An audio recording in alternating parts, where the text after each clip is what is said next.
আমরা বিগত সময় যেটা দেখেছি, সকালে উঠেই যদি টিভির পর্দাতে লক্ষ্য করি তাহলে দেখা যায় উন্নয়নের রোড মডেল মানে বাংলাদেশে পাঠ করা হয়। তো এখানে উন্নয়ন শুধু মানে কয়েকটি রাস্তাঘাট উন্নয়ন করলেই কিন্তু উন্নয়ন হয় না।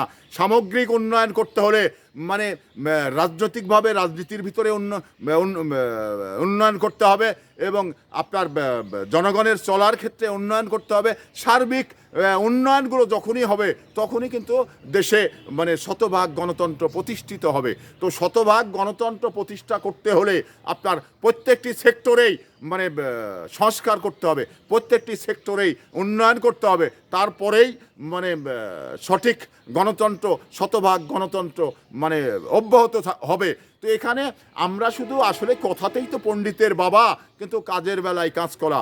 আমরা যারাই যখন ক্ষমতায় থাকি কথাতে মনে হয় যে একেবারে বাংলাদেশে উন্নয়নে ভেসে গেছেন, কিন্তু বাস্তব বড় কঠিন।